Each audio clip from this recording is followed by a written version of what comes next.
मित्रांनो, आज रविवारी दिनांक 24 ऑगस्ट 2025 सकाळचे 6 वाजले आहेत आणि तुम्ही पाहत आहात प्रादेशिक बातम्या अमोघ चॅनलवर. सुरुवात करूया उत्सवाच्या आनंद वार्तांपासून. महाराष्ट्र सरकारने सार्वजनिक आणि घरगुती गणेशोत्सवाला राज्य महोत्सव घोषित केले आहे. सांस्कृतिक कार्य विभागामार्फत विविध कार्यक्रम, स्पर्धा आणि उपक्रम आयोजित होतील. भक्तांसाठी खास पोर्टलही सुरू झाले आहे. गणेशोत्सव 27 ऑगस्ट ते 6 सप्टेंबरपर्यंत साजरा होणार असून वाढत्या गर्दीला हाताळण्यासाठी रेल्वेने तब्बल 380 गणेशोत्सव विशेष गाड्या जाहीर केल्या आहेत. ही संख्या आत्तापर्यंतची विक्रमी आहे. विज्ञानाच्या दिशेने इस्रोने दिल्लीमध्ये भारतीय अंतरिक्ष स्थानकाचे मॉडेल सादर केले. उद्दिष्ट 2028 मध्ये पहिला मॉड्यूल तर 2035 पर्यंत संपूर्ण स्टेशन कार्यान्वित होईल. IIT मुंबईच्या विद्यार्थ्यांनी चांद्रयान 2च्या डेटावरून चंद्राच्या रासायनिक अभ्यासात नवे शोध लावले.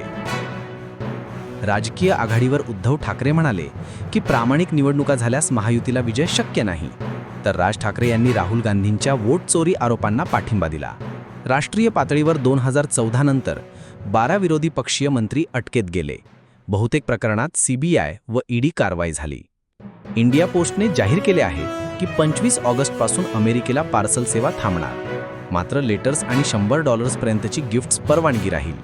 आरोग्य क्षेत्रात पुण्यात एका दाम्पत्याचा लिव्हर ट्रान्सप्लांटनंतर मृत्यू झाला. तर सह्याद्री हॉस्पिटलने सर्व प्रोटोकॉल पाळण्याचे सांगितले. क्रीडा क्षेत्रात पुण्याचा 14 वर्षीय आरव संचेती दिल्लीतील हिबॉल अंडर-19 स्पर्धेत विजेता ठरला. आता क्राईम बातम्या ऐका. ठाण्यातील 2 पोलीस कॉन्स्टेबल बडतर्फ झाले.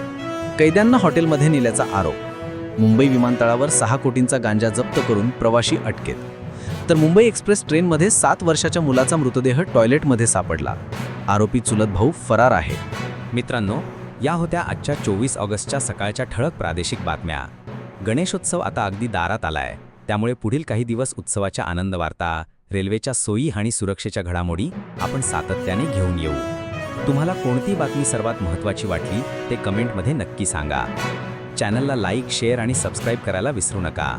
आणि हो, उद्या पुन्हा सकाळी 6 वाजता भेटूया नव्या ताज्या अपडेट्ससह. तोपर्यंत गणपती बाप्पा मोरया. नमस्कार.